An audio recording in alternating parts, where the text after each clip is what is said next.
Hello and welcome to the Big Van Book Club. My name is Rory, and you're watching Varietal Literature, which is a bunch of Vancouver writers doing stuff like this. On Tuesdays we do storytelling, today we do reading, and tomorrow we do writing, but I can talk about that later. Because sitting here with me is Avalon Bourne, who is a fellow writer of mine out here in the Vancouver lands. How are you this evening, Avalon Bourne? Not too bad, thanks, Rory. Hello, everyone. Yes, hello everyone who is just shuffling in their underwear and pajamas. The Big Van Book Club is a Vancouver writer-focused book club that anybody can join anywhere in the world. Don't have to be from Vancouver. We just basically discuss it chapter by chapter, each section. We're currently discussing The Broken Places by Frances Peck, who, full disclosure, is an acquaintance of mine and who has written a lovely book full of high drama and terrors that we'll discuss today. Yeah, that's about it. It's just a chill time. I think, obviously it's ideal that you have read the book up to this point, but if you're just a person who likes to linger and listen to people chat, which I am of that type. I am the type who likes a little background noise here and there.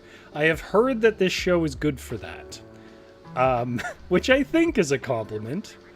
I don't know what you're saying, but I like that you're saying it.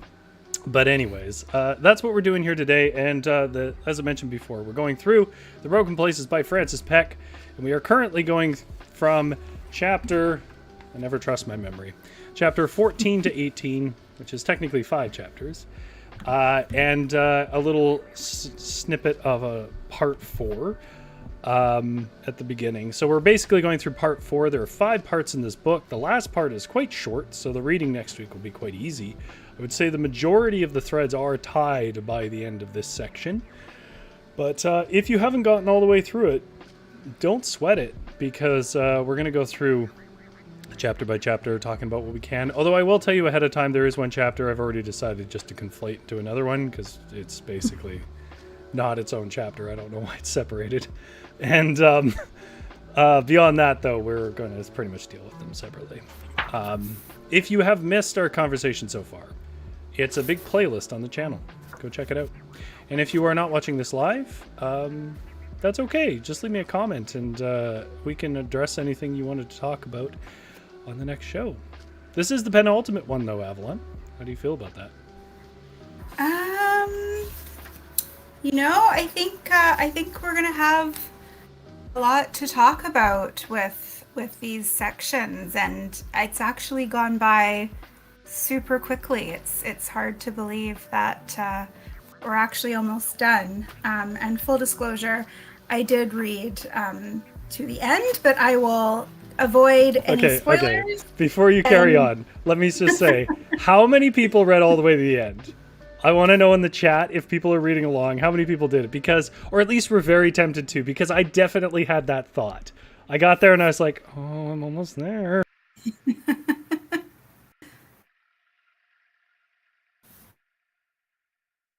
Sorry, I'm having a hell of a time getting my air conditioner to turn off. Give me a second. Vamp. No worries.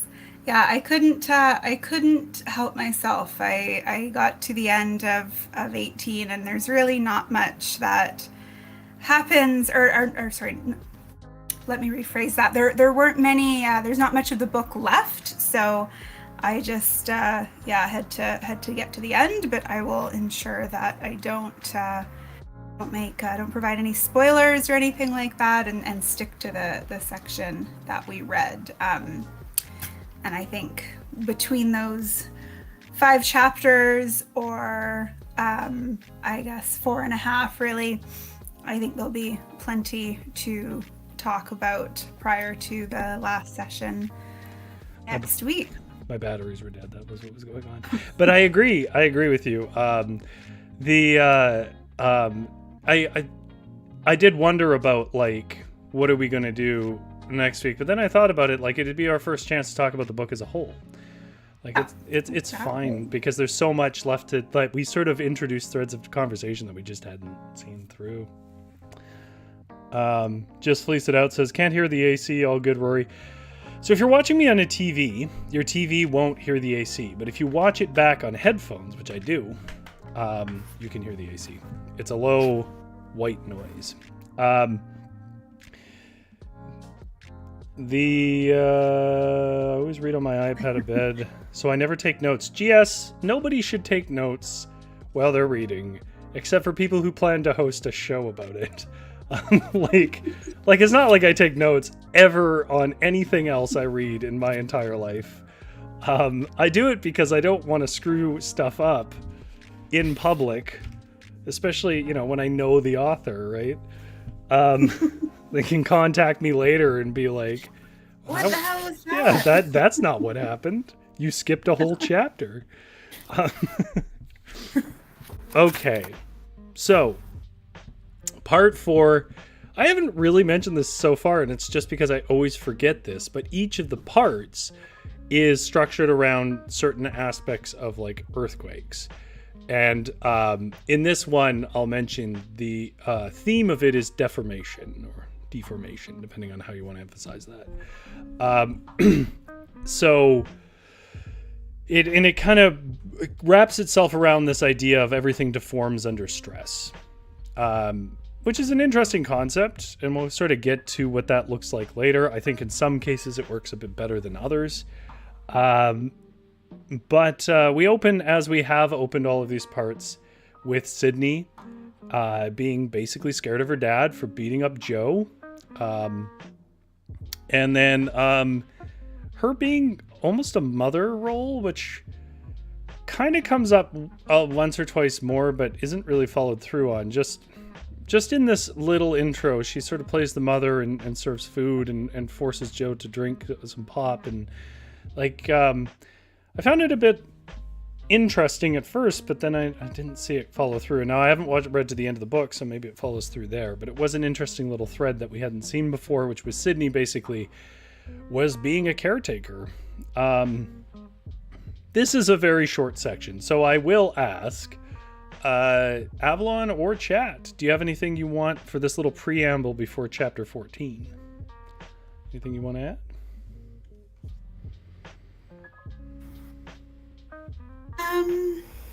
Yeah, I mean, I think I enjoy these little preambles because I think it gives us a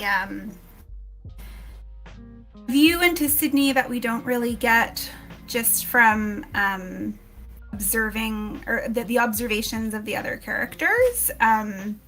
GS says Sydney's maturity does pop up here and there. And I think through these little preambles at the beginning of each section, I think, we do get a bit more of that, and we get her own sort of take on things and how she's processing everything. So I think that is helpful to give a bit more cohesiveness to the story and the character of Sydney. Yeah, actually, I have to agree. There's a lot of choices made here that risk being too many layers to the cake, but they never actually end up feeling that way. Like, they all are very purposeful. And Sydney being the sort of intro voice of each makes sense too, because I would say that Sydney is probably meant to be the star of the story, really. That becomes sort of peeled away over time, and obviously I haven't seen the ending, so I don't know, but I feel like I do. It also fits with certain metaphorical elements of her being the star because she's the next generation. And I do somewhat feel that this is a book a little bit about Gen X's getting out of the way.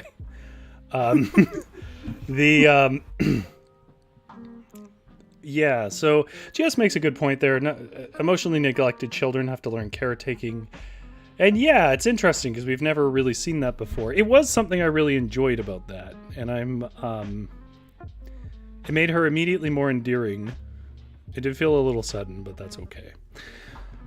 And then moving on to chapter 14, which was a long chapter. Chapter 14 and 15 were longer chapters, and then I would say like the last 3 chapters are almost one chapter. So in chapter 14, Anna can't sleep because of her haunting thoughts, which were introduced in the last section about, assault and so on.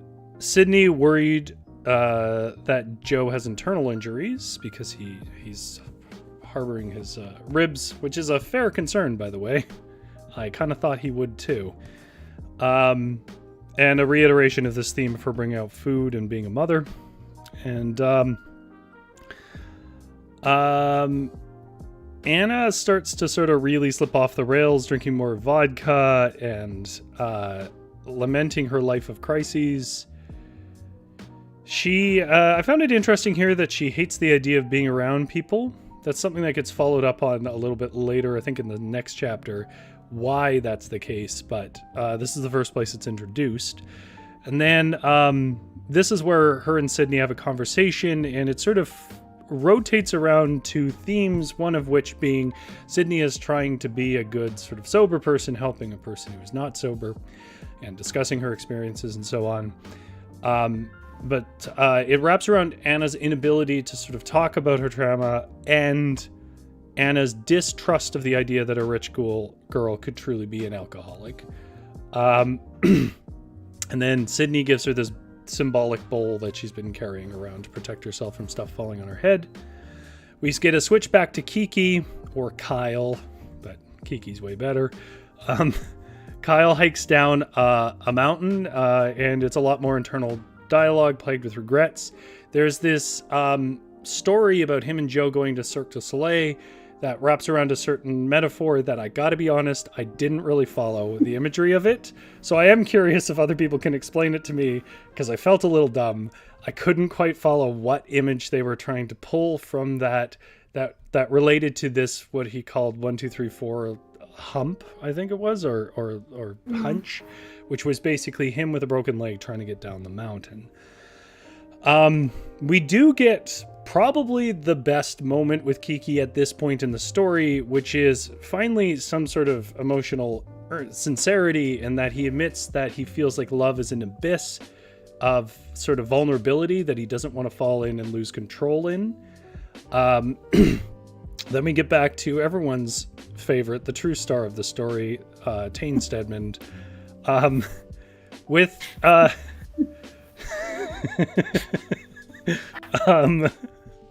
the most misunderstood hero.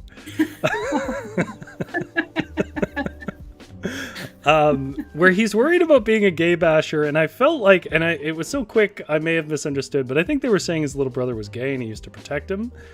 Yeah. Which was an interesting move that, I gotta be honest, I don't really think goes anywhere, but all right. He refuses to open his house up to help when asked, at which point Sydney shows contempt for it. Joe has never not shown contempt to Tane, but he guides him over to Vincent, which is the neighbors, the rescuers that are trying to find places to put people.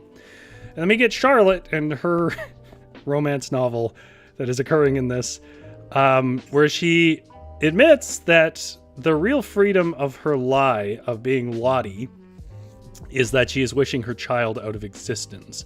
That it's not quite the same as simply splitting up a Tane, that she wishes it out of existence. And then she has this devastating quote from her mother, which is, "My job is not to love you, but to help you be free or be independent," I think is the language. Yeah. And then we get a little quote in the end where Summer Rain, which we pretty much can all assume is Sydney in 10 years, is talking about an art show, which is a repeated motif that's occurred throughout. And in this one, we get the first hint that something bad's going to happen. And it's probably got something to do with fire. But it's not really extrapolated much in this chapter. So, out of those things, which one draws your interest the most, Avalon? I think probably.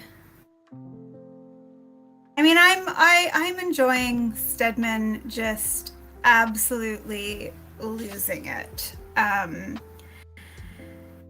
I mean, I think at this point he's got some sort of concussion / brain damage, because I think this is more than just an asshole kind of buckling under stress. I think like there's some serious mental incapacity happening as well, and I think that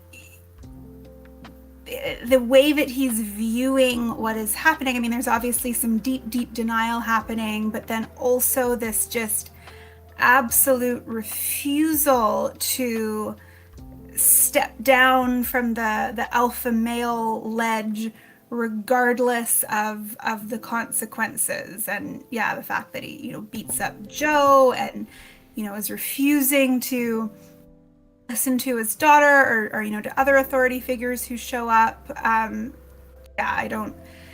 think he's just sort of spiraling down into chaos, which is certainly disturbing for everyone who's staying in his home, but it makes for some interesting reading, so I'm not mad at it. I think he's just losing it.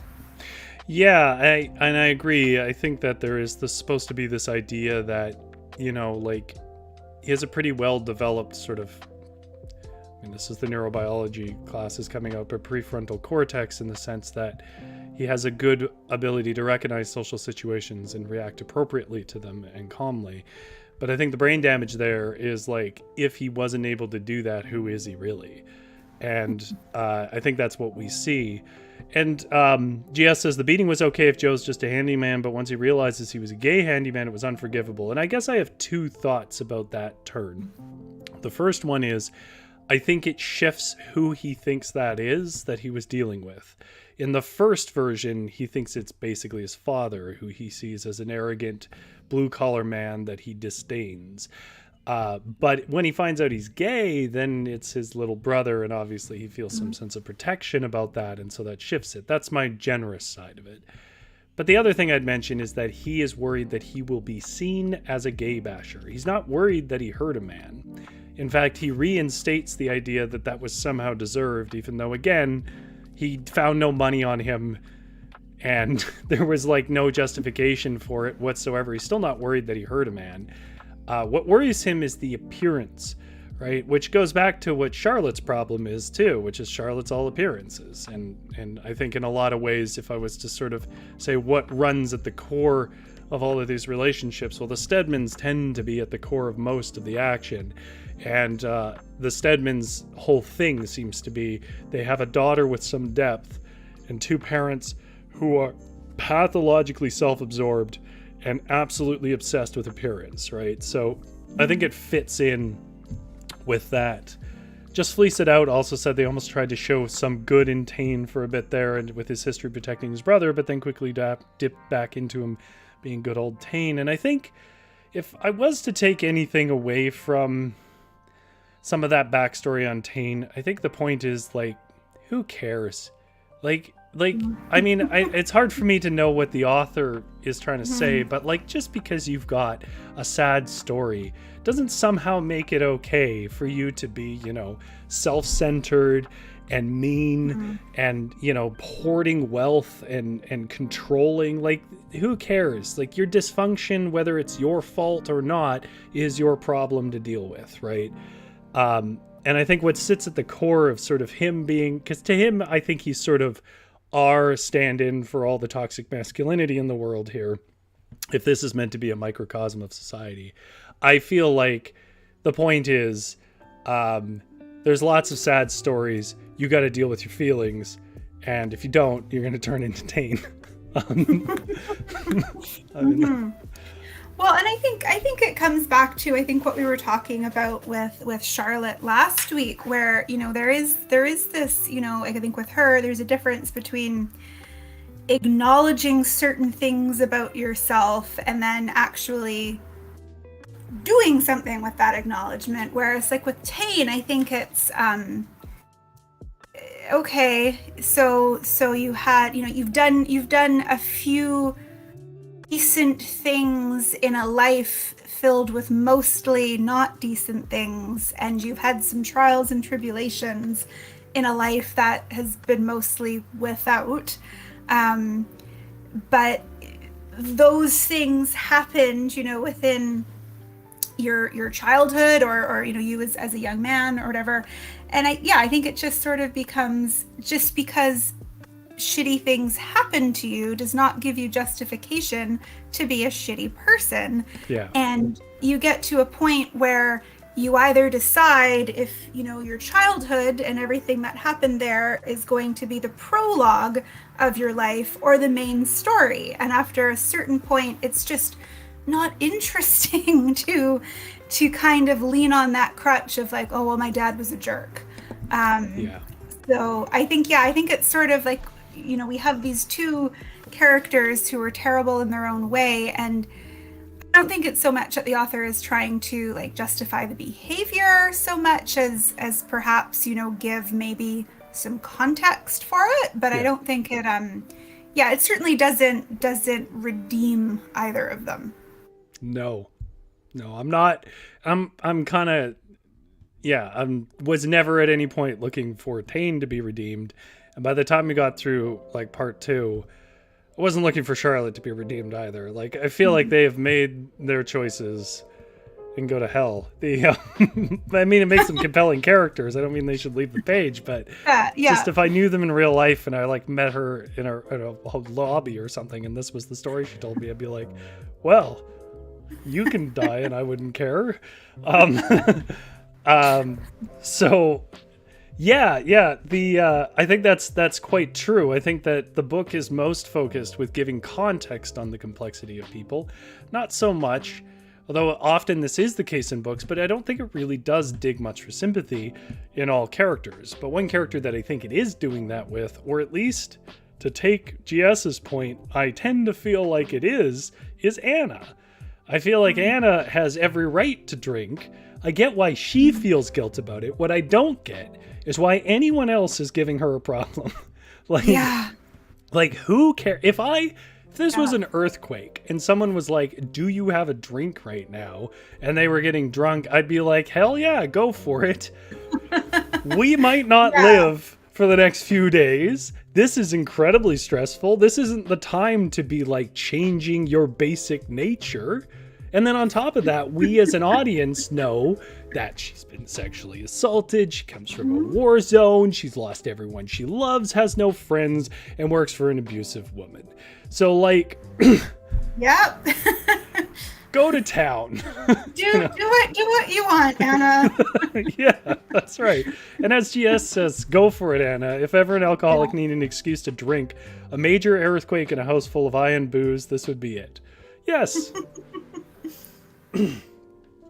I will say, just as sort of a to give people a frame on some things, as we go through the chapters, I have the most criticisms about how Anna is handled in this section. There are some things that I really like that happened, but almost none of them involve Anna, which is a bit unfortunate. But I do want to ask you, Avalon, did you follow the Cirque du Soleil thing? Because I wasn't. And I don't know if it was just, I wasn't fully, like, maybe I was just kind of tired when I was reading it. I don't know. What was the imagery there? I didn't get it. Yeah, I mean, I think how I kind of took it, but I don't know if I took like the Cirque du Soleil imagery as so much as a circus, because I thought that like there was this memory of going to Cirque du Soleil, but then there was, this imagery and discussion of a circus. And Cirque du Soleil, despite having the word circus in its title, isn't really a circus, in the big top kind of way. And that was kind of like, I just sort of had, that whole like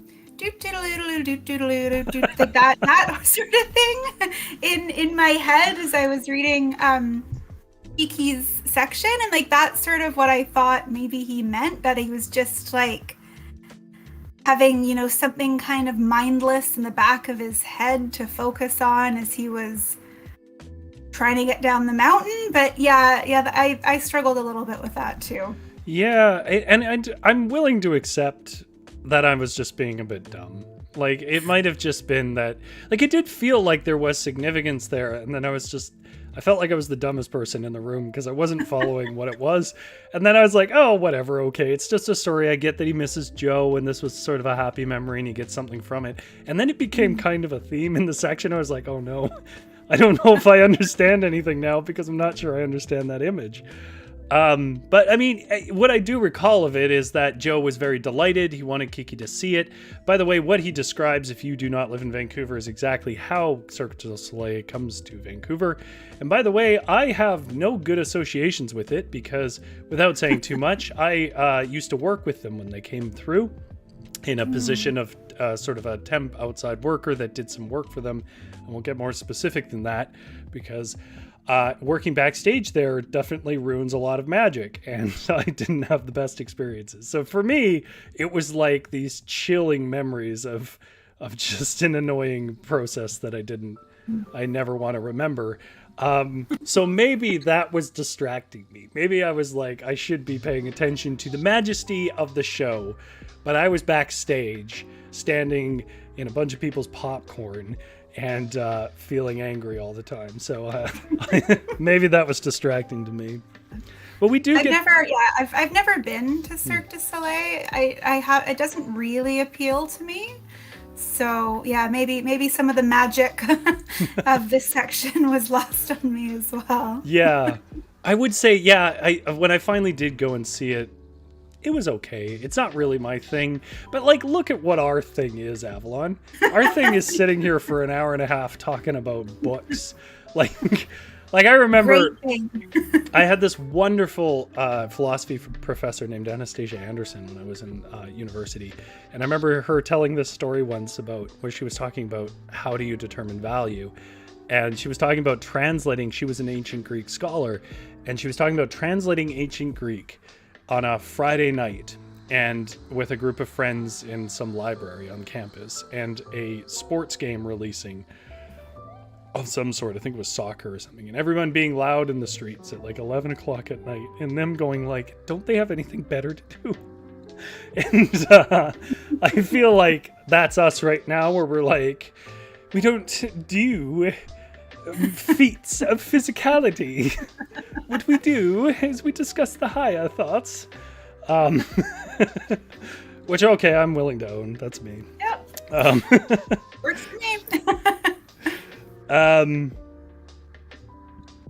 So how did you feel about this? I did find there was some charm in finally seeing Sydney being a little bit sympathetic to Anna and trying to reach out in the way that I think she would have done in the first place. Like, I don't know, maybe I haven't spent a lot of time around teenage girls, but the which I guess is a good thing now that I put it that way.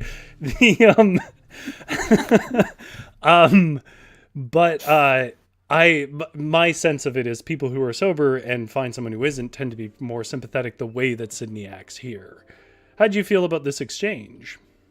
Yeah, I mean, I think on one hand, I'm like, okay, yeah, like it seems a bit much for Sydney to kind of come across that way. But then if you look at it from like a teenage girl point of view, you know, there's something, because like she's still a kid, right? Like she's still a child, and you know, children have different interpretations of like what's right and wrong, and you know how you navigate the world that way. So I kind of saw it as like, oh, you know, look what you're doing kind of thing.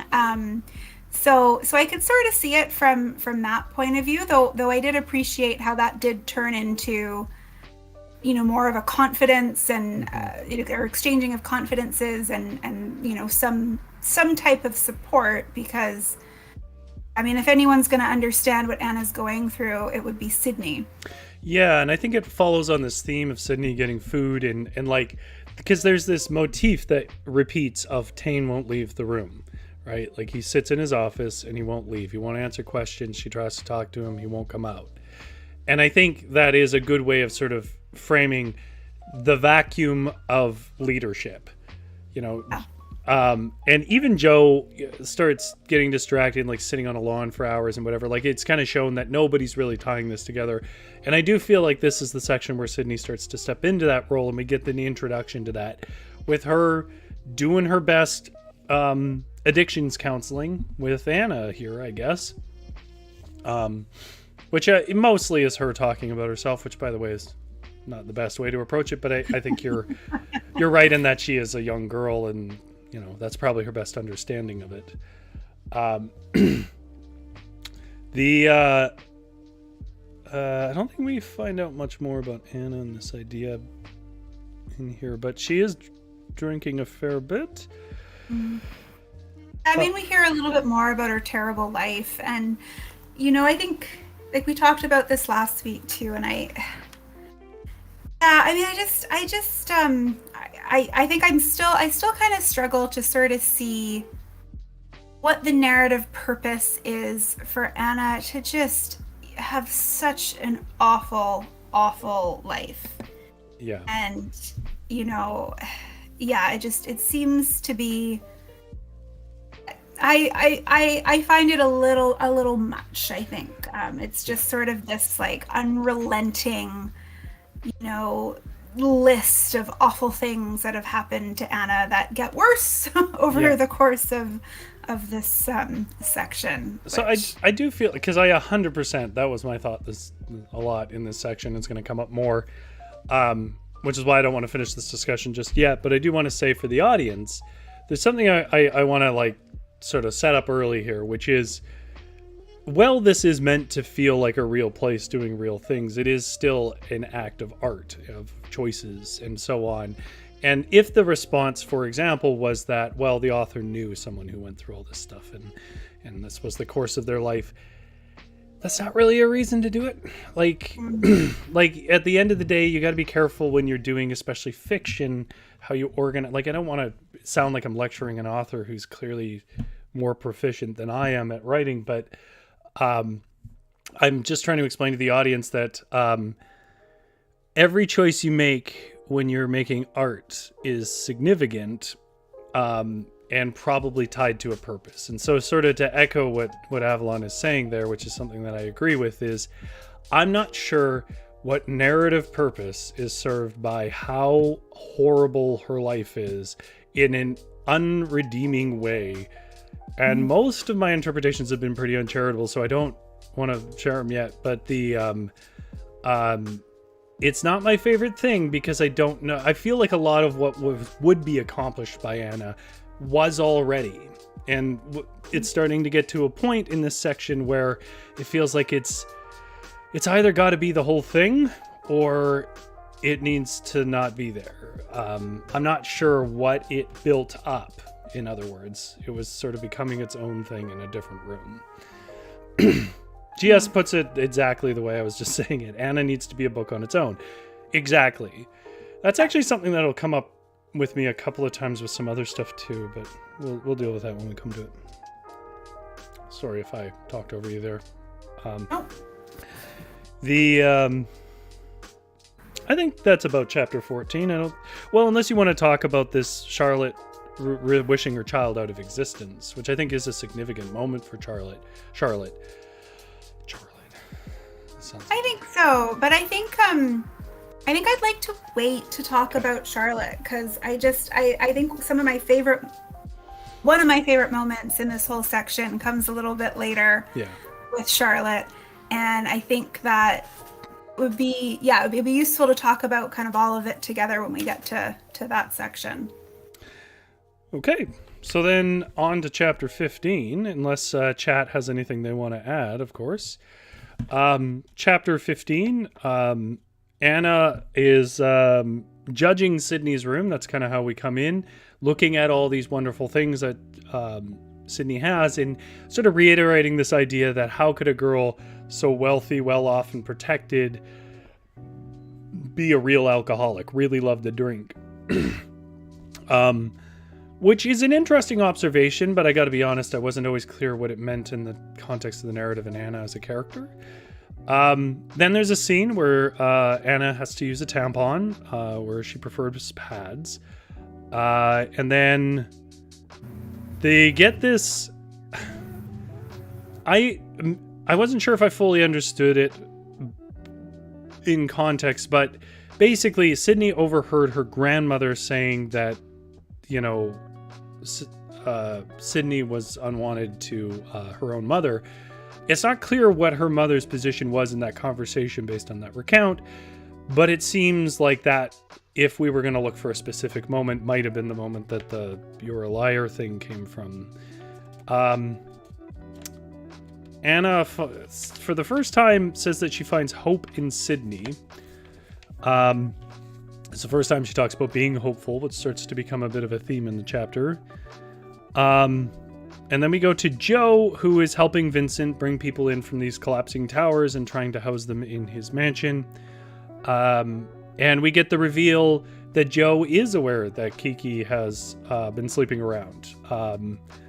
And that he is actually reaching a point here where he's accepting Kiki is gone. He's lost him. That Kiki has become this thing, Kyle. Not the Kiki he knew. And he's depressed about it. And then I love this note. Charlotte stops in a motel for more sex. She ponders again, running off for good. And she finally accepts what she originally used as the excuse to run away, which is she is a liar. She's a liar in pretty much every way that matters. And then Kiki and Joe have a call where he actually gets through to Joe for a moment, where Kiki tries to apologize, but Joe won't accept it. And then finally, we sort of close on Tane resolving that he's going to take control back of his household by turning the power on, which Joe had turned off, who has become his nemesis, because he said it might cause an explosion. Which, by the way, that's why you should know where your shutoff is in your house, if you don't. Okay, this was also a longer chapter. It covered less overall scenes, but in more in depth on them. Which section interests you the most, Avalon?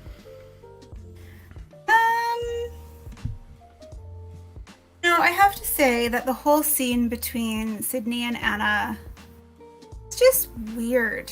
Yeah, like the whole, the period stuff, the tampon stuff, like all of it.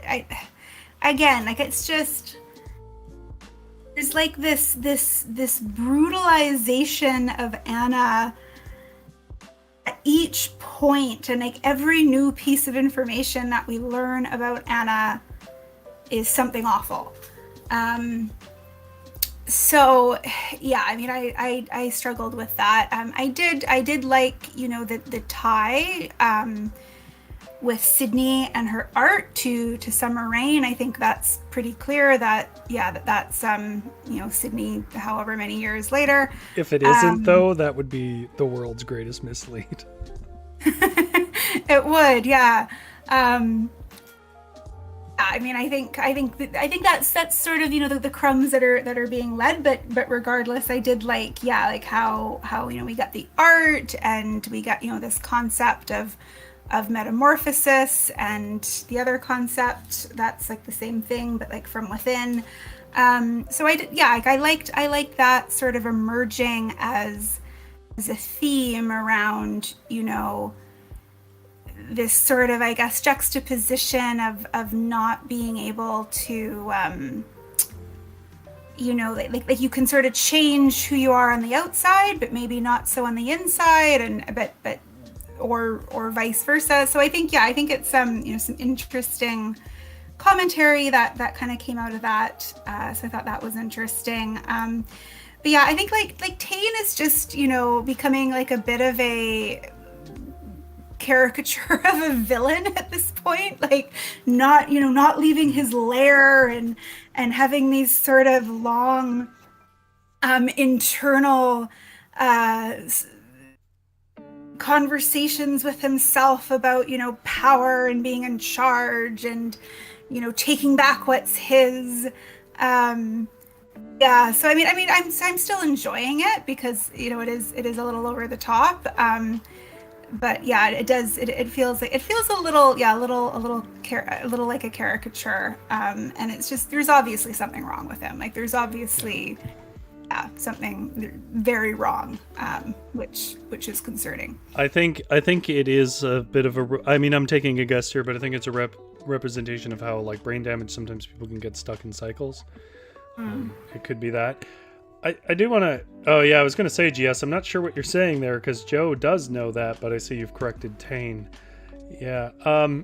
Well, I think the point of Tane, just to address what GS is saying here, but I think the point with Tane is that he doesn't take seriously any risk. He thinks that everybody is just being cowardly and whatever. But of course, part of that is because everybody takes risks for him. He doesn't take real risks. He used someone else's money to take the risks that he took. He's using other people's lives to take risks that he takes in his business, you know, like he just doesn't care. And the thing about that is that of all the things that I can say about somebody who's like a president or a CEO that I've met is that's accurate. That they constantly act like everyone's a worrywart but them. You know, what do you mean? What do we need? A fire extinguisher on every floor. We have one at the basement. We'll get it if we need it. You know, like things like that are plainly stupid that they must know is wrong. But yeah, I guess I was okay with Tane. Like, I was okay with some of the moments of heightened reality in this because I do feel like I'm not a huge fan. I guess I kind of am, but in a certain area of overly grounded stories, right? So like that Tane was becoming a comic book villain never really bothered me that much because he was the villain, right? So like, and I think that's definitely confirmed by the end of this section. Tane is always the villain. He starts the villain, he ends the villain. So I was okay with him getting a little mahaha, I guess. I mean, I think anybody is welcome to object to that, but I guess it didn't get to me. But I do agree with your observation. I was like, because, well, in the next chapter, I think it is, we get probably the worst thing he ever did. But he does like become increasingly toxic. No, actually, it's on the last chapter. I see. Yeah, and I do think there is this metaphor of like, because he keeps emphasizing that if he turns the power on, he can charge his stuff, and then he can get this network of communication again, because basically he's helpless without it. Yep. Yeah, and I think it's just, you know, it comes back to this whole thing about control, right? And his inability to cede any of that to people that he doesn't view on the same level as him. And that, yeah, like this sort of division of knowledge into, okay, well, like there's things that, you know, the handyman deals with, but those are just details, and you know, Tane can do what he wants because he's, you know, master of the universe kind of thing, right? And it's just, yeah, like it's very much that corporate attitude where, you know, there's always someone else to kind of take the fall for when right. things get wrong go wrong, and he sort of, you know, insulated himself to that degree. But like here, he's in an environment where any decisions have, you know, serious consequences, and that includes his own, and he's just really not equipped to deal with that. Now, I have no way of knowing if this was intended, but I will say that one thing that stands out for me is Tane feels like a refutation of the idea, because one of the main arguments made for somebody like Tane being a contributing member of society, despite how he is that they are the kind of people who are risk takers, right? And therefore they're owed the profits of their risks and whatever. And my perspective on that is kind of probably informing my reading of this, which is that they're not the risk takers. They don't really face the risks that the people around them end up facing for their stupid decisions. And, you know, even if it was true, I'm not sure that's a good argument for their existence being a legitimate or healthy one for society. But at the very least, Tane isn't useful for maintaining life. But I wanted to circle back to what you were saying there. I just wanted to address what GS says about the Sydney and Anna conversation. I did feel it was odd, and one of the things that I found was odd was a metatextual thing, because I felt like the purpose of this conversation was an offering of sort of grace and redemption from Sydney to Anna, and I felt like I feel that more as I read the chapters on, that this was the point of this. And I felt like, why would Anna want to talk to and trust this random teenage girl? And it's addressed in the text like, why should she? And so if on a metatextual level, this was sort of her opportunity for redemption, I don't think it really matches up. But Yeah. I think the tampon thing was strange in how it was chosen to be done. If I had to take a guess, I think at least part of it is just a prerogative to normalize that kind of representation in writing, so I was comfortable with it on that level. But exactly how it was constructed was, again, as you said, poor old Anna Yeah. getting the crap beat out of her for some reason. Yeah. And I don't have any specific like response to that. I'm totally okay with, like, you know, there being, you know, periods and tampons and all of that, like in the book. Like, you know, that's something that I think in a crisis like this is something that doesn't get talked about, right? Like, you know, what are all of these, you know, people who menstruate gonna do, or yeah, like people who wear contact lenses, or, you know, people who, like, and they talk a little bit about you know, Miss Doty's medication, but just, yeah, like all of these things that you have to deal with just as part of your life, that if there was some sort of natural disaster or other crisis, could really be an issue. And so, yeah, no, I absolutely agree that, like, well, let's talk about what how that would affect people. But yeah, like, maybe it doesn't need to be tied to just, yeah, like how awful Anna's life has been. Yeah, because that's for every moment. That's what I was saying. If I wasn't clear on that, I agree with like you said, I was interested in the concept of how, like, basic. I'm interested in any representation in book that remembers that human beings are not a collection of character traits, but also meat that has to have certain things happen. But the way the scene was framed was just another way that Anna is the whipping boy of this story.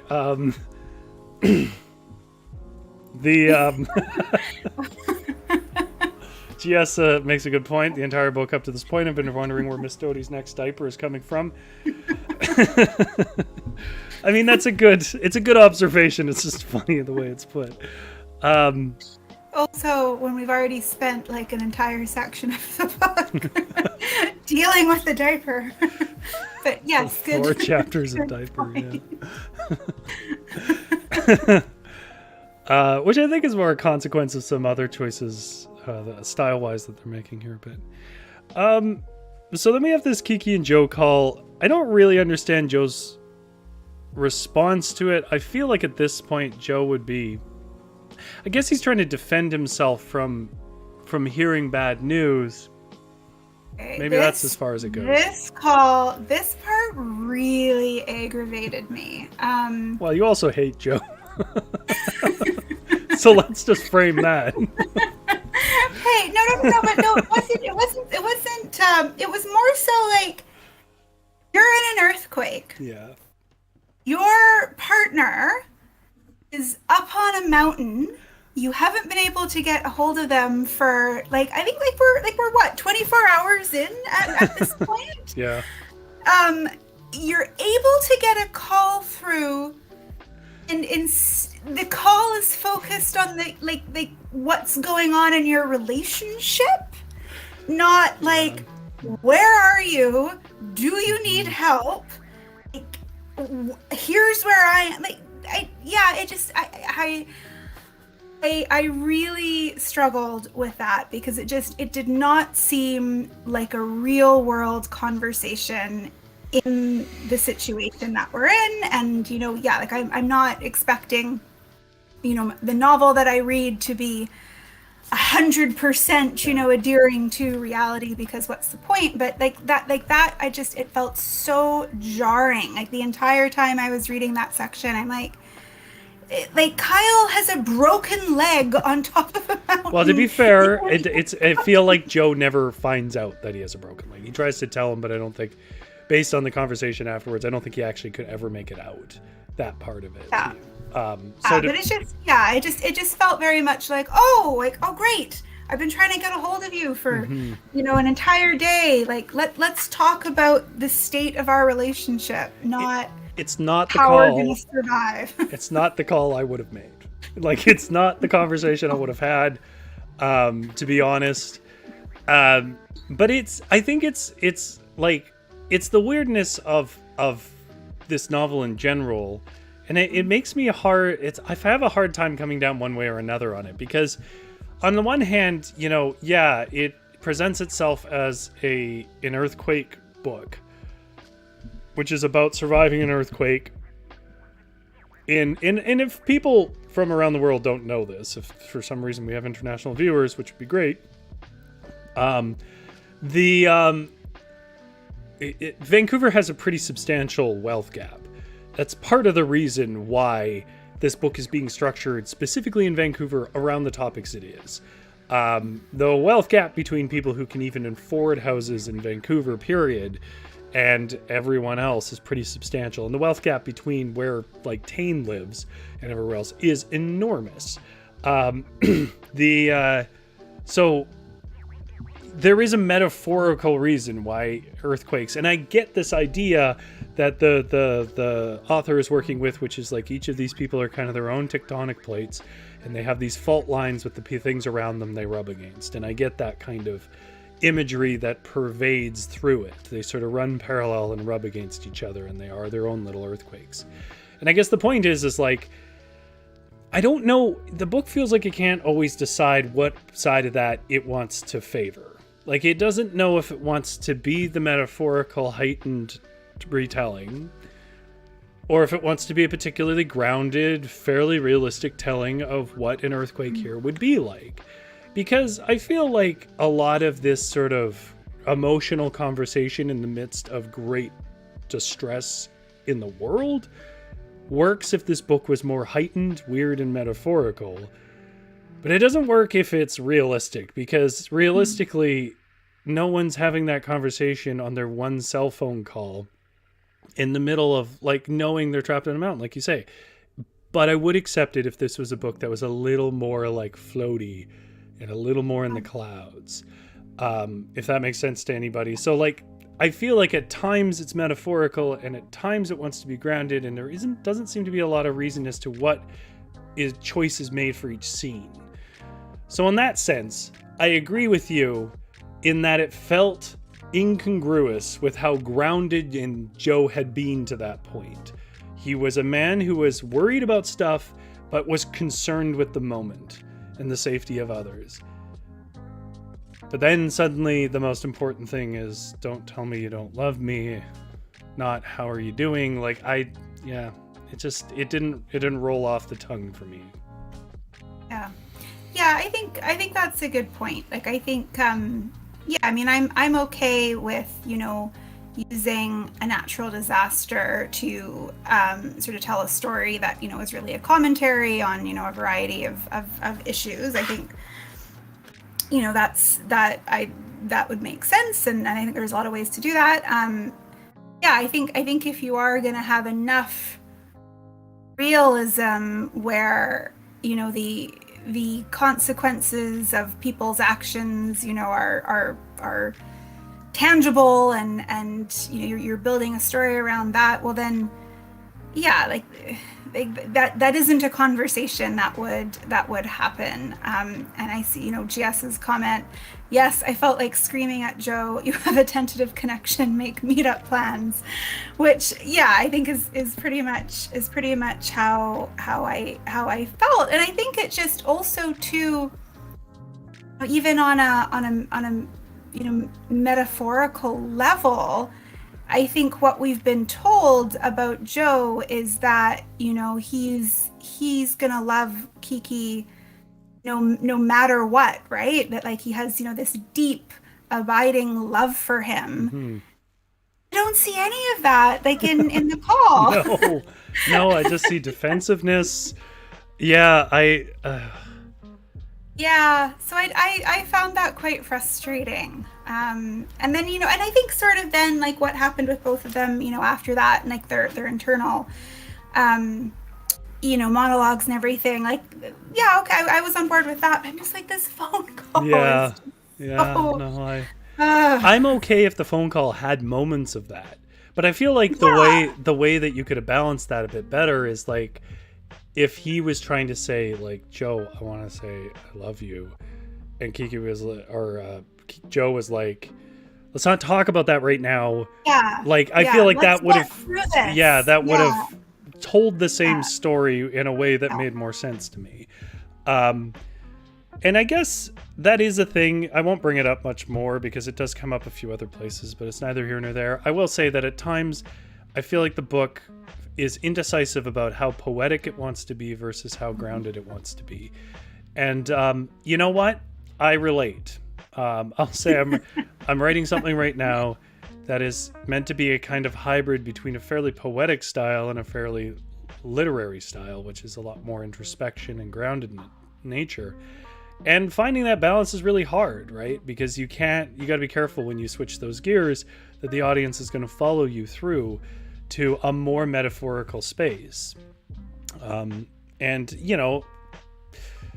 that's really comes down to, are we in a place where an earthquake has happened, or are we in a place where a thing represented by an earthquake has happened, right? And how much are you going to lean into one or another has to be decided and be fairly consistent, or else I'm gonna at times be like, what the hell? And yeah, I won't retread it any more than that. I think we've all sort of said it, because GS says here, I'd be, where exactly are you? I'm at blank drive and I'll start walking where you are. And I feel like Joe would be that way because Joe's pretty practical, or at least that's what we're told. That's what we see. So it seems like he would have. Anyways, yeah, we have Charlotte accepting that she's a liar. Not sure if there's much more to say than that. I mean, it seems like a lot of this is like people accepting things, because it's Joe accepting and admitting that he knows Kiki sleeps around, which does kind of answer an earlier question. Not directly, but we talked about, like, wouldn't friends text about it? And it made me wonder that maybe they had. Because I think one thing I'll say, this isn't fair to any reader for me to say this, but like, as a writer, it's impossible for me not to read a book as if I was writing it. I don't know if I'm the only person who's that way.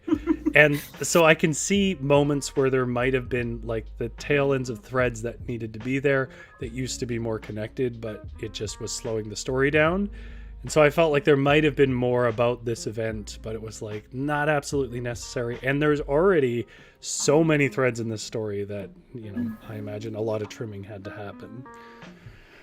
Okay. Was there anything else you want to say on chapter 50? Nope, I think we've covered it. So I'm going to deal with chapters 16 and 17 together, because 16 is very short and 17 is also short. And I couldn't, even as I was reading it, determine what exactly was the thematic difference that made them different chapters. So I'm going to deal with them together. But I will describe what happens in both. Sydney suspects Anna is hiding pain.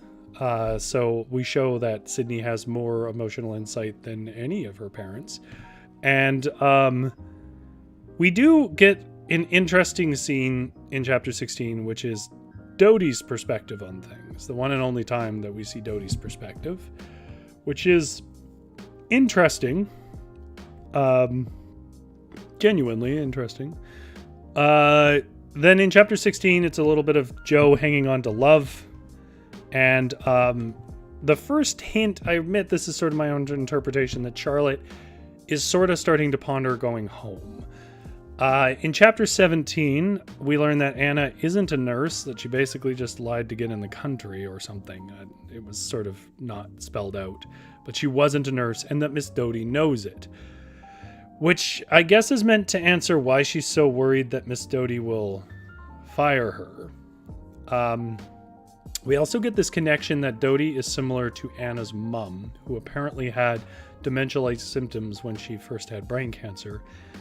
because there's still some ribs left to kick on Anna. And then Charlotte is becomes sort of resolved to run away and take on an assumed identity, and she starts talking about this story she heard somewhere that comes up more in chapter 18, so I won't do too much with that here.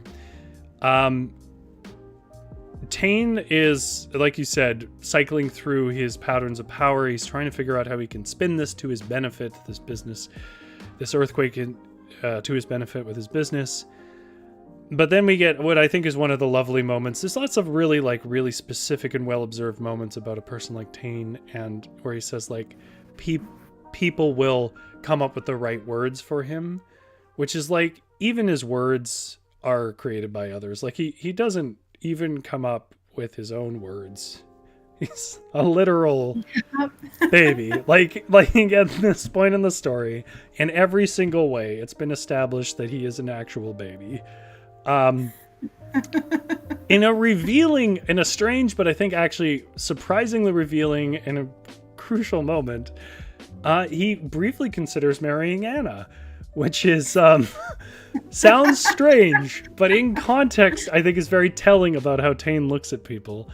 And then Joe and Anna talk, and Anna says nice things to Joe. I mean, that's about it. It's just, you're strong and good, and clearly you love Kiki. GS says, yes, that did help explain why Anna is afraid that without Miss Doty she'll lose everything. Yeah, I guess again it comes down to like my question of like how literal are we being here and how metaphorical are we being? Because I always felt like her Miss Doty thing about I'm going to lose everything if I lose Miss Doty wasn't grounded in any specifics. It was more just a general anxiety from a truly terrible life and maybe a certain sense of abandonment and whatever else. But then I feel like we did get a literal reason, and I wasn't sure what to make of that. But anyways, Avalon, chapter 16 and 17. What section was your favorite anyways? Yeah, I mean, I liked in chapter 16 that we kind of get this bird's eye view of everyone. And they're all, sort of watching each other.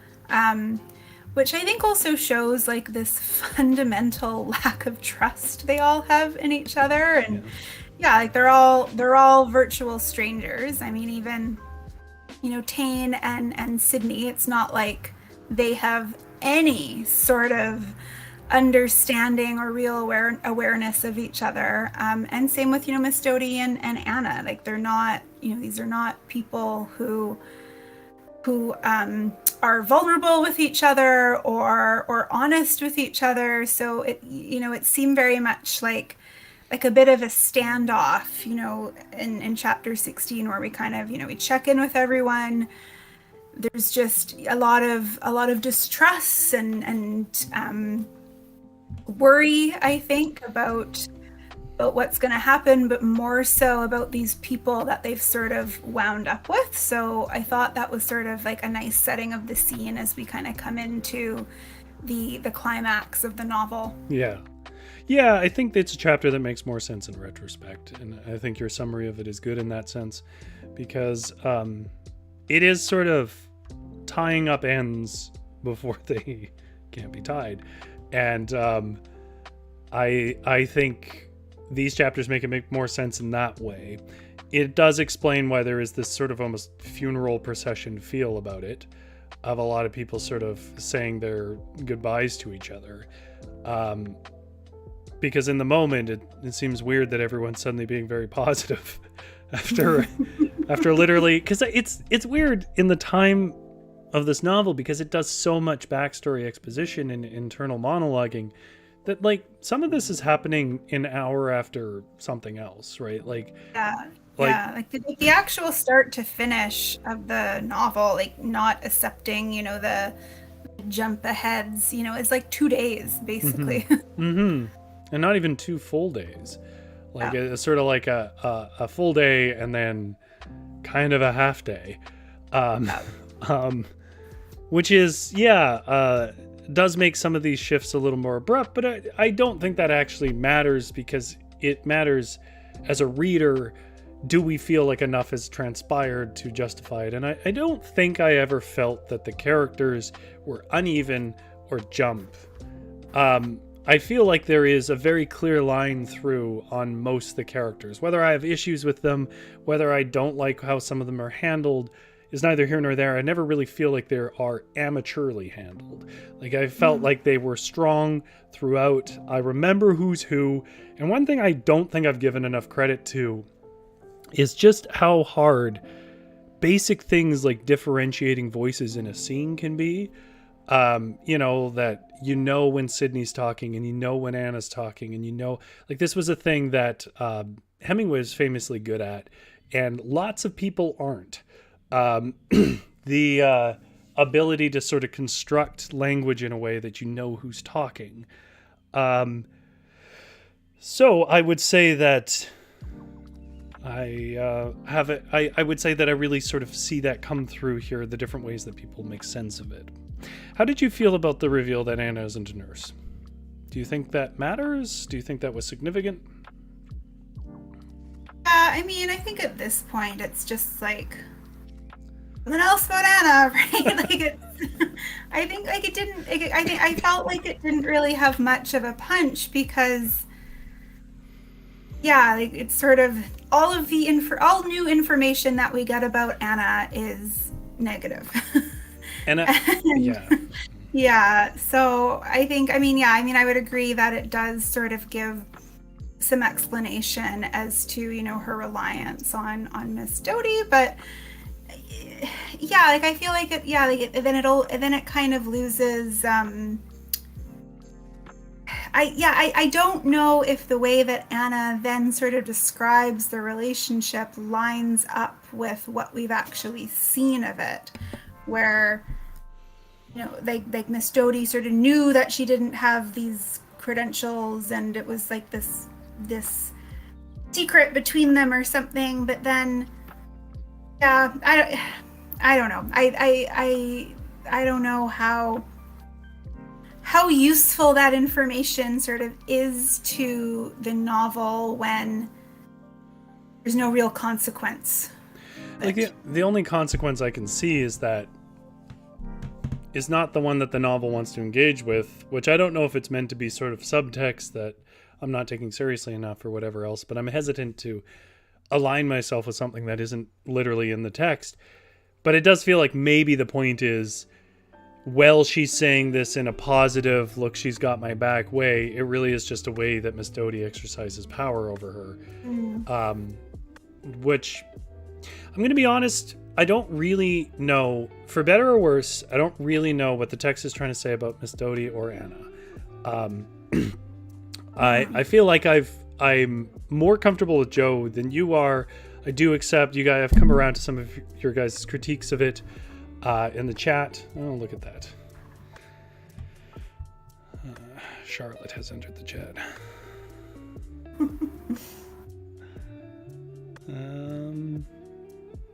I blocked it. Thank you. Oh yeah, I forgot. I can make you a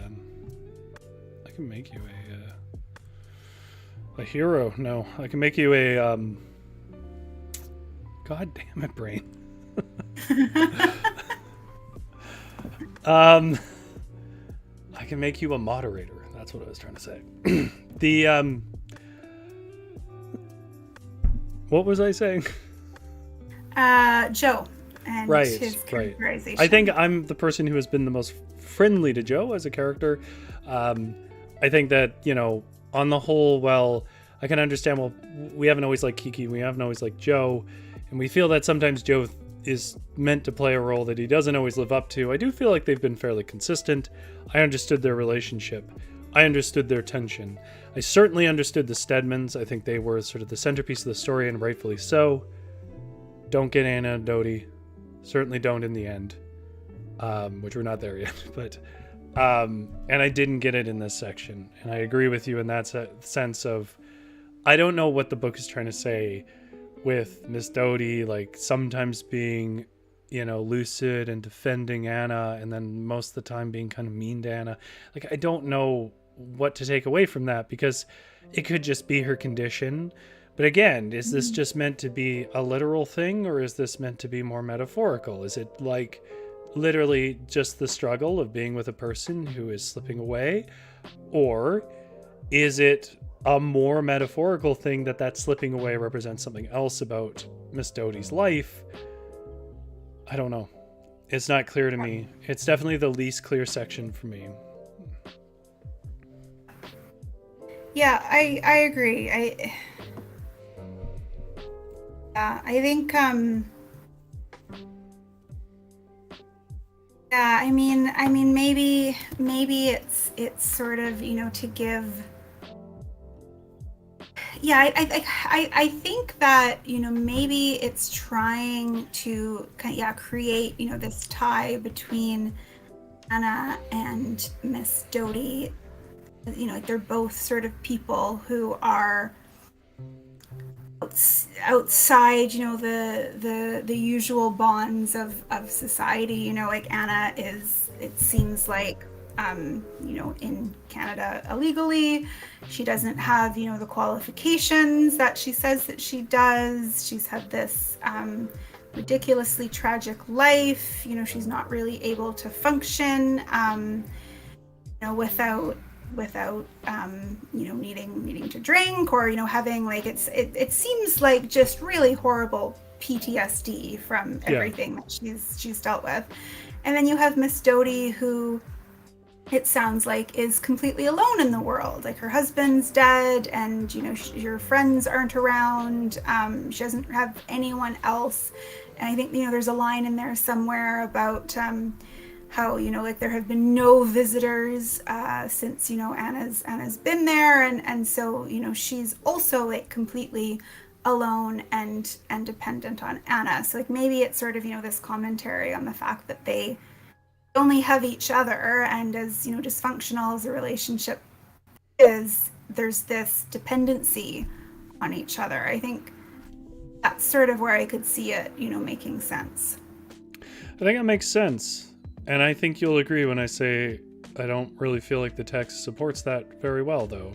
Like, I don't really feel the charm of their relationship. I think if I was meant to be like, here's a dysfunctional people who have each other, then, like, why would I not see her wink at her at some point about something? Like, the only nice thing she ever says is about the hair. And, I mean, that's... Anyways, I think it's more... I don't want to go too deep on it, because I'm willing to accept I simply haven't understood something. Maybe it's just not a thing that I have enough connection to understand. I did find it really... I was going to say charming, but that's the wrong word in context here. I did find it a good wink from the author, I guess, this moment of Tane considering to marry Anna, because I think it reveals that, like, he sort of plays himself early in the book as being somewhat romantic about Charlotte and seeing something in her and believing in her. And I feel like in that one moment it really reveals, like, no, he's not. He's controlling, and he needed, a chattel to continue his legacy. Like, He's just in every way a comical, cackling villain of no redemption. And again, I'm completely comfortable with that. I like having a good, clear villain sometimes, and Tane is it. One of the great literary villains here. Yeah, I don't think I have... to answer your question, though, GS, it says, is this chapter where Charlotte reads the story about the disappearing man? No, that is the next chapter. What about Joe and Anna's discussion? How did you feel about that? These are two characters you've been pretty critical of talking to each other, so... I'm not critical of well, yeah, I mean, I guess I am critical of Anna, but it's not, it's more so I think that she doesn't need these many burdens. Yeah, I mean, I think their conversation makes sense. I think, they're the two people there who have, the least privilege and, and I think they share, some rapport because at least on Anna's side, like Joe's the only other person that she views as in any way reasonable or practical or anything. So I think it would make sense for them to kind of have this nice moment. That isn't transactional. So yeah, I was okay with that. I thought, yeah, it gave us like a bit of a relief from just the constant tension with all of the other character relationships. So like it was nice to see some people being kind to each other. So a thing I've never heard you say, Avalon, about a book, first of all, but a thing that I agree with. I'm with you, but I'm actually I enjoyed it, but when I reflected on it, I'm actually a little surprised to hear you say that, because the thing that occurred to me after reading it was, I don't know if this is intentional or not, but there's Anna doing labor again that's not returned. Like, there she is out with a person who doesn't have anywhere near the problems she's having or the responsibilities she's having, doing emotional labor for some guy who is sad in an earthquake about his boyfriend. Like, I did feel this moment of like, I don't know if I'm meant to read this scene as sincerely as it should, because if you guys don't know, one of the like primary points of a lot of feminist literature is the way that women do emotional labor for men, and do not get it in return and get no credit for it. And it felt like a very clear moment of it, but it didn't feel like the text necessarily saw it that way, so I didn't know how to read it. Yeah, I think that's a good point. I think I was sort of looking at it more so from the point of view of like Joe and Anna being the ones who are doing all of the labor. True. Yeah. But then but it is. Mm-hmm. I think it's just, I'm just so frustrated by Anna as a character that it's just, I mean, how do you even start giving her any relief from everything that's happened to her? Like she can't, like her sections of the book are just so fraught and uncomfortable, and I'm not like, that's not necessarily like a criticism on the writing or anything, because I think that comes across very well, but it's also just like, oh yeah, how do you come back from all of that? Like what ending does Anna get that is going to in any way be able to kind of grapple with everything that's happened to her? Well, why don't we talk about chapter 18 then, because I can't think of a better segue than that, and we are getting to there. So I'm going to give a summary pretty quick here, because obviously this is where we're going to have the most to say. This is where Charlotte reads up in the story where she's trying to recall it at this business center in, I forget where it was, but somewhere up the highway. Revelstoke, that's right. Towards the Rockies there. And she finds out the story does not go the way she recalls, that the point of the story isn't that he goes and finds happiness when he runs away from his family. Because the thing she's referencing, I think I've actually seen this. The thing she's referencing is sort of a 40s era noir thing, I believe, which is a guy disappears one day and they try to figure out where he went, and he almost gets killed by a beam on the street, realizes he's wasting his life, and leaves. And yeah, it's a movie with Humphrey Bogart. That's right, Humphrey Bogart. And he, I'm sure I've seen this. And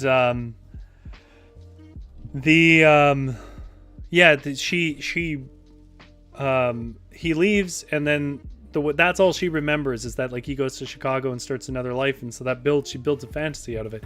But then she finds a summary of which is he builds another life and it's the same life. And it's one of my favorite observations in writing. I'll never get tired of it. It's not a new one, but it's one of my favorite ones, which is wherever you go, there you are. Like, there's this idea that most of who you are comes from inside of you anyways. So running away from things doesn't usually help much. which she hates because it was her only plan for dealing with her life. And then we get this internal monologue. Well, I'm sort of jumping around a bit, but we get this internal monologue where Tane admits that he forced a pregnancy on Charlotte by puncturing a hole in her diaphragm. And we also get what GS mentioned, which is that apparently Anna killed the soldier who sexually assaulted her. And then the sequence of events here is a little odd to me, but Dodie gets up and cooks bacon while Anna and Joe are talking in the lawn. That starts a fire with the oil from the donut things that were there from the housekeeper in the first place. It's implied that if the gas stove is working now, that Tane has turned these things back on. It's never directly stated, it's just talked about consistently, and now suddenly the stove's on. This starts a fire with Miss Dodie, at which point Anna tries to put her out with a shirt that somehow involves her catching fire and then hugging Miss Dodie and dying in a fire with her. At which point Tane runs in with a bucket of water. Joe sees him doing that, tells Sydney to run, and tries to stop Tane from, well, throwing a bucket of water on oil fires is a terrible idea. They don't blow up, but I don't think it's implied that act alone blew them up. I think it's implied that it made the fire spread rapidly and catch fire with what was probably leaking gas in the house, and blows the house up, killing everybody. Well, obviously not Sydney, or maybe Sydney, I don't know. Maybe this is a big lie with all these interviews, but it seems not Sydney. And that's Charlotte finds that out through the news up on the highway, and that's where the chapter ends. So obviously the focus here is going to be on this fire scene, and I don't want to cut away from that. But why don't we start with Charlotte? So, yeah, I mean, obviously the fire is the big ticket item in this section, but I think this whole lead up with Charlotte, where she's kind of, the inspiration for her running away is this book whose title she can't remember. And then, she sort of built this whole mythology around it, this whole justification for her actions. And then she goes and reads, the summary of it and realizes it's pretty much the opposite of what she actually wants. And I think what I liked about this was, and like from a literary point, not from the actual actions of Charlotte, but earlier when she's talking about, like this new life involves wishing away the child that she had, and how that's not the same as just being separated from someone. And then she gets so angry that in the story the man just repeats his life, like she is going to have to repeat hers, which would involve having a child in her life, which is just, so gross on so many levels, but also just, I think, just so well written, and just such a sort of perfect encapsulation of who Charlotte is as a person. And that, this inability to actually confront person that she is based on the choices that she makes, and the actions that she takes. And that she talks about, well, her and Sydney talk about her running from everything, and I think that's just so accurate. So So I think, yeah, like I thought that whole part was just really great.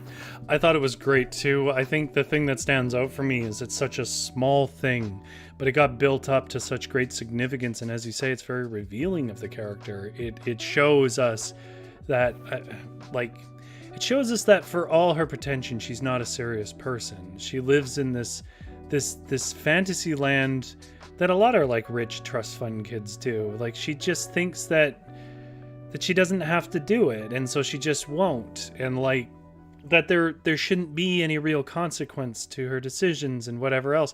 And then like when she starts to put together that like, oh wait, this guy's kind of like every other guy that I end up with, in that he's, you know, pushy and self-centered and kind of just desires you for your body, doesn't really care who you are, and you don't care that he knows who you are. Like this cold chill that she gets of like, am I the problem? It's not Sydney. It's not even really Tane. I am the problem in my life, and I do not want to deal with my problems. Right? Yeah, it's very satisfying. Yeah, I mean, I just, you know, despite all of that, despite how terrible Charlotte is and what a horrible mother she is, and how she's, you know, completely scarred her child forever. No, I hope that she does. I hope she goes and just leaves her life behind, and I hope that she does recreate a life that's exactly the same as the one that she left. And I hope she doesn't even realize it. That's true. I hope she's stuck with herself forever. Yeah. And I think it was a cool moment as a reader too, because I, like her, have had those moments of like, what if I just kept driving across Canada? Like, Canada is so big and so vast, and there's so many little roads you could just disappear down. It's a tempting thought, right? But that's just it. Like, we went along with her on it because she's a character in a book and it's a nice little fantasy. But this is the moment of like, well, wait a minute. Can you imagine if someone actually did that though? What does that say about them? Right? And I like that she stuck the landing on that. She didn't make it like, oh my God, I've been so terrible, I need to change. Because that's not really how change usually happens with people. It was like her first reaction was still, how do I preserve my incredibly self-centered and horrible fantasy? Right? Yeah, like, and that, you know, that like she was just, it's like she needed an external force to justify the choices that she was making. And when that external force wound up not actually being in line with what she wanted to do, it was this huge letdown for her. Yeah, because it was this confrontation with like who she actually was and the choices that she made. It was so great. And then Brian comes up and she's just like, ugh. And she finally sees him the way, honestly, I've sort of seen him since the beginning, which is like, I'm sure he's handsome, but like, come on, what kind of person does this? I mean, it's not someone you want to build a life around. No, what are you doing, woman? The GS says it was well done. She was devastated by that the story's ending was not the golden ticket she built it up to be. Yeah, and I think there is this sort of theme. There's a lot of themes in this book, but I think one theme is the idea that like we start hanging on to these golden ticket ideas that just don't exist. I feel like, you know, Joe packs a lot into if he just said, I love you, we'd be okay. But it doesn't fix the fact that he has a philandering partner and whatever else. So yes, I greatly enjoyed that section. I don't want to spend too much time on it because there is a lot in this chapter. We are already an hour and a half in. So Tane forced a pregnancy on Charlotte. I mean, other than that's the most Tane thing I've ever heard, how do you feel like this affects the narrative, Avalon? I mean, I think it actually, it gave me, it made me feel quite sad for Charlotte. I mean, I would feel sad and also angry for anyone, that happened to. But I think it was also, I think that she, at one point, kind of knew who she was and what kind of life that she wanted, and that autonomy was taken away from her. And yes, like, you can't, you don't get to blame all your life choices on someone else, but she wasn't really set up to succeed. And I think, like, on probably some level, like, I think she knew that she was a selfish person and, reckless and wanted to live her life a certain way. And I think of her own volition, she probably wouldn't have had children. But then, because of, Tane and his selfishness, sort of put her in a situation where, like, she was set up to fail. And it's just sort of sad for everyone involved. Yeah, I like the layer of complexity it adds, because it shows how, because I should say, I don't know if people realize, that's not an uncommon thing. Men somehow sabotaging birth control to force a woman into pregnancy and therefore gain some sort of control over her life is not unusual. Well, I mean, I guess it's unusual, but it's not like a story you never hear. It's a real thing that happens, and he's exactly the kind of person who would do it.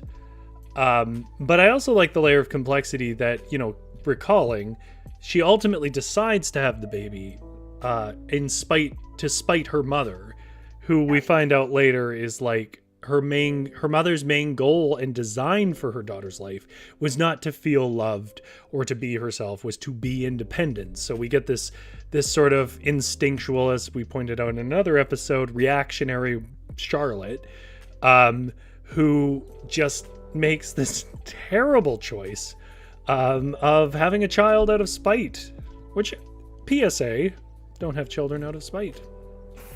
It's not a good start to any relationship. But yeah, and I think it adds a lot of complexity to what Sydney's birth meant to the various people in their lives, and how those people have responded in kind later on.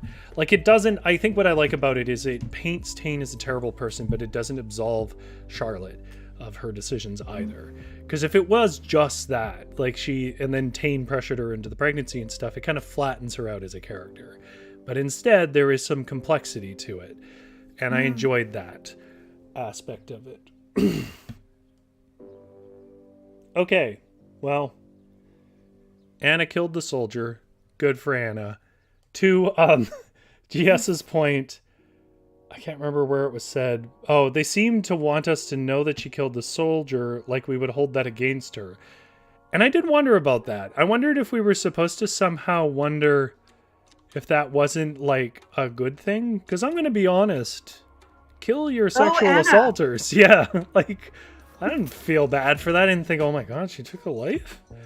I mean, the only other read I have on it is it's meant to show that part of her relationship with Dodi and being able to stay here illegally is as a fugitive from the law in Ukraine. But in the context of the whole chapter, I'm not sure why that was dropped here. But because it seems like this is the chapter where we establish guilt and punishment. Yeah, and I am just not interested in passing judgment on the actions of someone who gets violently raped. No. So I'm not. I don't really see the complexity. And to sort of pick up on something that I said earlier, now that we can talk about how Anna ends, I didn't like any of it. It's the only time in the book that I'm going to say this, I think. There are lots of aspects in this book where I feel like it didn't gel with me exactly, but I understood why it happened and it just wasn't for me. There are lots of things in this book that I really enjoyed. And there are things in this book I didn't always understand. But her burning with Miss Dodi and them hugging each other in this fire, I did not like in the least. It's this event of the fire, half of it I liked and half of it I didn't. And that's the half I didn't like. I didn't understand how this was the end to Anna, other than just sort of trauma porn. Like, I don't know what else the point of it was. I don't at the end of the book, I don't see the point of Anna's character. Other than to say things could be worse, which is a weird thing to do with a whole character representing a whole sort of class of people in society. If you look at, so if we look at this novel as, the origin story of Summer Rain, then we need her parents and the trauma that they inflicted on her. We need her mother as like the absent force, and her father as like the present villain. We need Joe as someone who showed kindness to her and who saves her. We need Joe to have some sort of internal struggle. So we know Kiki. So we need Kiki. I guess we need Miss Doty to like cook the bacon. That's the fire. I'm gonna try to make that a saying in like writing group. What I'm trying to say is, like, who's cooking the bacon in this scene?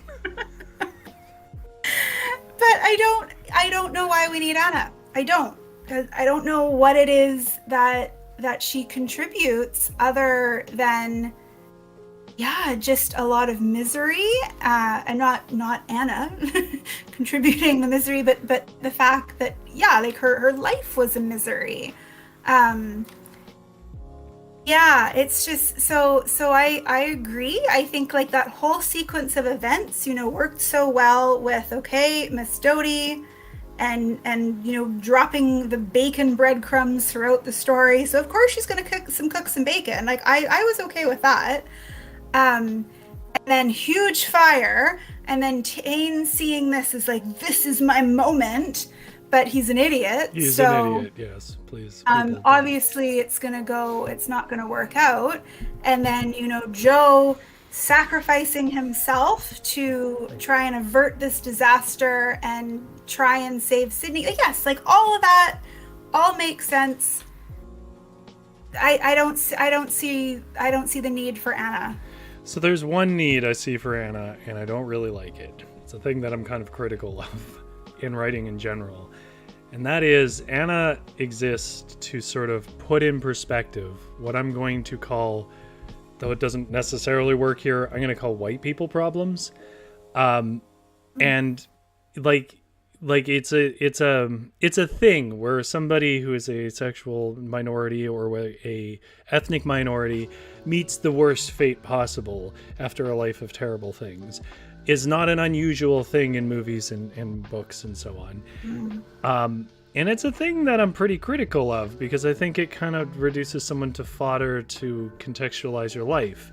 And that's the uncharitable reading. So I'm not going to own it too much and like push it out there as an absolute fact. That's my fear, though, is that was the role, is to basically say, look, women the world round have these horrible things happen to them.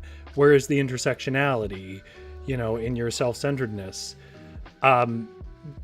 I could kind of see where that's coming from, but the fact of the matter is as far as the book's concerned, that was a person and their entire life being wrapped around making that point.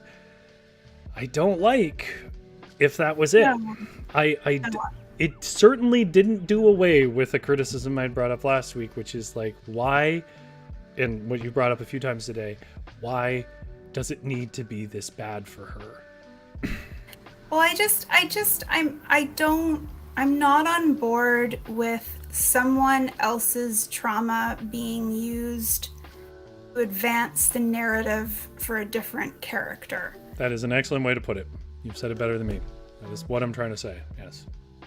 I think that's what Anna is. I can't find another reason for her, and I don't understand why she dies from Miss Doty. I mean, GS says maybe it's just because Miss Doty has to be alive for her to continue to live in Canada, and if she can't live in Canada, she'd rather be dead. And I guess that makes contextual sense. I don't think that makes me feel any better about the events. I feel like there needs to be, even if it's not perfect, there there was a character, he needed some kind of redemption, some kind of something. Because if that's not it, and this is why I brought it up earlier, then looking at the narrative, I feel like if you're going to punish someone that harshly, there has to be a moment where redemption was possible and they rejected. Now, it's not like nothing has to happen in a narrative, but that's kind of a thing. Because basically, if you do cruel and horrible things to a character, the understanding that a reader is going to have is that that is probably punishment for something. Usually. It's not 100%, but it is a thing, like when in writing classes and stuff, they warn you about, be careful about sequences of events, because you can unintentionally create a situation where it looks like you're punishing someone for, you know, like for example, let's say you had a scene where someone came out as gay to their parents and it was an argument and they got in a car and drove and then they crashed and died. Unintentionally, you can create in the narrative a moment of they were punished for being openly gay, right? You may not want to do that, but you got to be cautious about how you sequence events. And I feel like the sequence of events for Anna goes, Sydney gives her 2 opportunities to talk. Anna doesn't take it because, let's face it, here's a rich white girl who's half her age, has no understanding of anything she's been through, and doesn't trust her. She barely knows her. But I feel like those 2 moments occur, she rejects it and goes more inside herself. And because of that, makes a terrible decision in the last moment that leaves her to rather die than to live a life that she has. And if that's the case, if her redemption was Sydney, don't buy it. I think that Anna has demonstrated that she's strong enough to survive a lot of things. I think that she would be strong enough to survive Miss Doty dying. Plus, we have a parallel narrative about abandoning your life or restarting your life and leaving the old one behind, which we've seen Anna do already. Yes. So I think I'm also a little frustrated with, you know, this build up with Charlotte, where this whole idea about leaving your life behind, and then the character who's actually, I think, the best position to be able to do that and to be able to have, you know, a metamorphosis, which is, you know, another theme. Yeah. Dies in an embrace with her abusive employer. Yeah. It's just, it is, yeah, I did not enjoy that. I didn't. I don't get it. I'll leave it open because sometimes this happens. That maybe, because I haven't thought about this as long as the author, maybe in like 2 weeks, something will occur to me and I'll be like, oh, what an idiot. But on my first sort of fresh raw read, most of that didn't work for me and I was very annoyed by it. However, I did like this as a conclusion to Tane and Joe. And I will say, with a certain amount of smugness, that I said Joe was going to die, and he did. I you know, when I was reading this, and you know, and it was sort of like up in the air over who was going to die, Joe or Kiki, I did remember that you said it was going to be Joe. So. It's such a minor victory, but it's all I got. I do though, like as we were talking about all of this, I do have like a bit of a conspiracy theory though, which like is not going to hold very much weight. But so Sydney gives Anna the bowl, right, as some sort of, you know, comforting talisman. But then when we are talking, oh gosh, I might be spoiling, so maybe I'll wait. Okay, well, take a minute to assess. I will check some of the stuff that's in the chat because there was a lot about this chapter. So, GS says, this will be a spoiler. Okay, she said, GS says, why was she so heroic? Referring to Anna, what purpose? I don't know. GS goes on to say, did Anna have a knee-jerk reaction to save anyone, in this case Miss Doty? I don't think we've seen that. She's awfully devoted to Miss Doty. See, I don't feel like she was.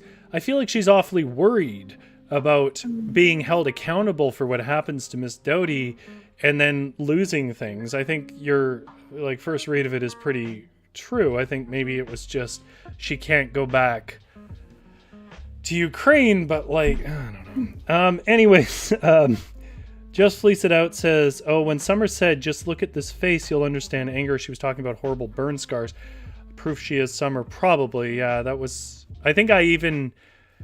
Because we had started to talk about Tane having a terrible idea at the same time as we started seeing these like surprise endings where she comes out and gives a fire in her art show.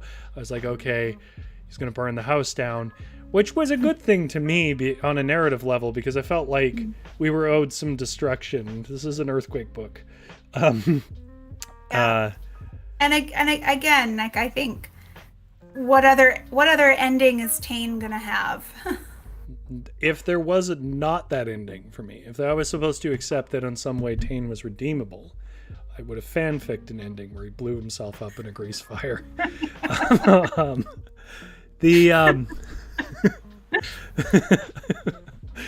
I'm even willing... Joe is a character I liked, and I'm even willing to accept that Joe had to die for Tane to truly blow himself up in a grease fire. I did like that final exchange. I did like that it was a good summary of characters of, here's a person who refuses to listen to people and is kind of stupid, and in those two moments makes a decision that any other person would know was going to destroy things. He does it from a place of arbitrary pride, and I feel like it works on a metaphorical level, because to me, Tane just represents toxic masculinity, and how toxic masculinity basically burns the whole house down with its stupid pride. Well, it's this whole idea. I think I already said this in the previous week. But yeah, the whole thing about, the gun argument to protect your family, and like, your family doesn't need that. Your family needs you to do some dishes and like change diapers and help with the chores and be a presence in your partner and children's lives. They don't need violence and weapons and endangerment. And I think that this was the same thing, that it was all very much like, I'm doing it for Sydney. And Sydney doesn't need this. Sydney needs you to get out of your study and go help her and be a support for her and be, a father. But yeah, it's conflated with, violence and control and what it means to be a man and a whole bunch of nonsense. Yeah. I think it was, oddly enough, Tane was one of the best handled characters in the whole book for me. I feel like Joe was always set up to be the person who was going to have to take the brunt of punishment. I also felt like Joe was played as a somewhat flatter character than others, and usually that implies that they're going to die or disappear. I'm not sure what his arc would have looked like. He pretty much would go back to being Joe, and Kiki has to change. But I still kind of wish that we could have seen their reunion, but I didn't really expect it, so it wasn't that much of a shock to me. I imagine that what it really boils down to is the epilogue is probably going to catch us up with Summer, and I'm guessing Kiki. I think Kiki lives for sure.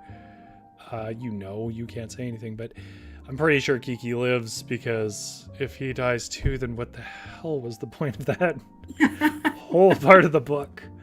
And I guess what I want to say is, like, we're not done the book, but we're pretty done the book, right? And what my overarching view is on the whole, I really like the book. I have critiques of it and so on. The only thing I didn't like was Anna and Miss Doty. And it's not like I disliked the concept. I just felt like it wasn't handled the way that I would have wanted it to be handled, and so much of it didn't gel with me. Some of it outright concerned me in terms of how it was being represented. But I could be wrong. I mean, art is very subjective, and it could be a matter of an artist comes along and says, this was my perspective, and I go, okay, well, I guess I was too dumb to get that. I didn't pick up on. So I'm hesitant to be too final on any of that, but I will say from what I saw, yeah, it did feel sort of like trauma porn, and look at how much worse your lives could be, and I just wasn't so fond of that. But yeah.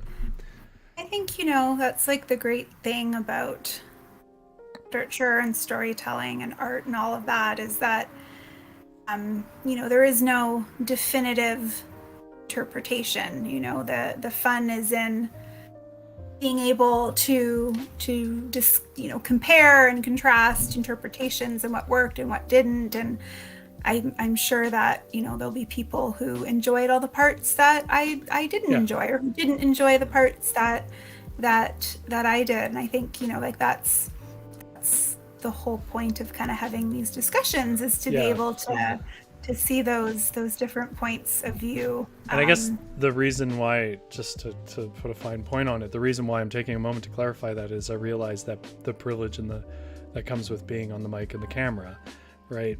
It privileges our opinions on this, which is not accurate. Art is art. Like, if you guys got a different read of it, that's as valid as any other, really. We're just two writers who probably couldn't have written a book this complex, to be completely honest. The whole time, I don't know about you, but the whole time I was reading this book, I was like, I would collapse under the pressure of this book. Like, there's so much. You have to remember all the character names. Yeah, that's right. Yeah. That, to begin with that.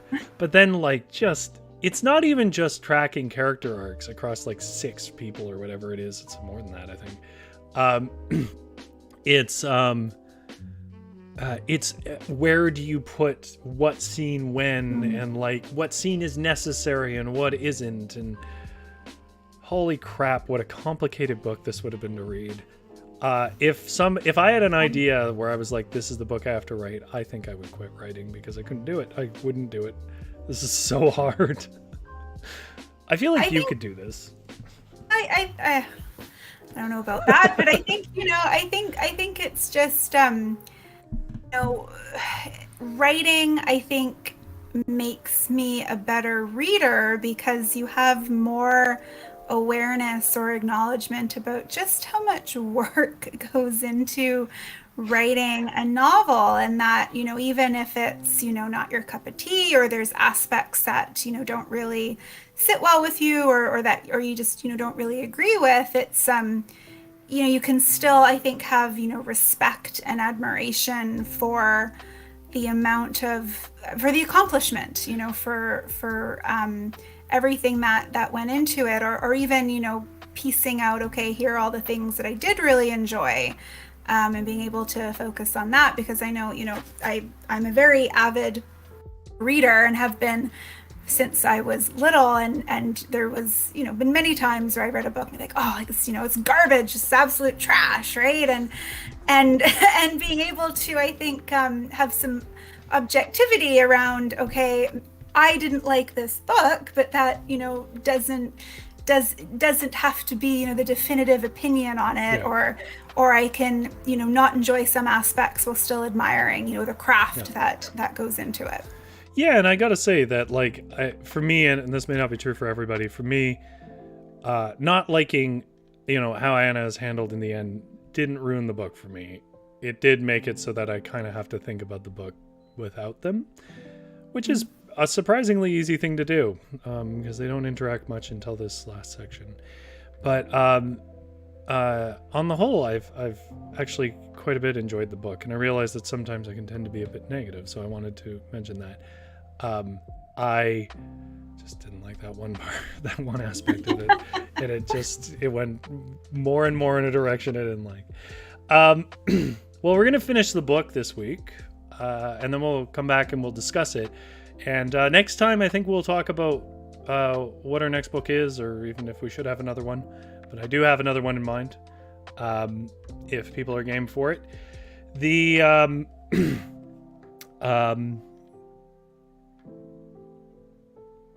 No, I don't know why my brain just did the Etch-a-Sketch thing. When in doubt, read chat. GS says, I said it before, I think Anna is just to contrast these privileged people. That's my concern, that was her only role. GS says, Frances really succeeded in clarifying her characters. You usually get names mixed up, and that didn't happen at all with these books. Memorable characters. I agree with that. I also have a problem of sort of muddying characters when there's a lot of them, which was the reason why I could never finish any Dostoevsky book in I've ever started. I get 100 pages and I'm like, I don't know who anybody is anymore. But I didn't run into that problem here. For such a social book, I'm a little bit surprised that I didn't get lost at any point, but I didn't. Yeah, I'm looking forward to the ending. If you're out there in the Big Van Book Club and you're thinking about what do you want to say at the ending, think about it this week as you do it and come back with your sort of summary thoughts and we'll discuss them next week. Anything you want to say in closing, Avalon? Just thanks everyone for sticking around and tuning in, and I hope you'll come back next week for our the conclusion of the book and our concluding thoughts. I'm sure there'll be another robust discussion once we actually finish. Oh yeah, I guess you would know, wouldn't you? That feels dun, dun, dun. Yeah, menacing. You're like, wait till the second earthquake happens in the last just wait. 10 pages. Yeah. That was where I thought it was going, by the way. They made that point about how it wasn't actually the big one, and I was like, oh, is there going to be another earthquake? That'd be cool. But no. And I think it's because the true big one would have just decimated everybody, and there's no story. So, yeah, come back tomorrow, by the way, if you guys want to. We're writing coffee as storybook characters, where basically we just sort of group write together on the Varietal Show, 6:30 p.m. on Thursday. Or you can come back, or if you missed it, actually, yesterday, I did a story that unfortunately was underviewed, I'm going to say, which is a shame because it was one of the better ones I've ever found for Fireside Fairy Tales. It's called The Three Princesses in the Blue Mountain. It's a longer one. It takes up the whole episode, but you should go back and check that out. It has good multi-part epic adventure vibes, including magical worlds and troll beheadings. And GS says, thank you guys. Amazing how much your thoughts add to the enjoyment of the book. I hope so. That's the point of a book club and being all smarty pants about it. I've been Rory, and this has been Avalon. And I hope you guys have a good night and keep reading.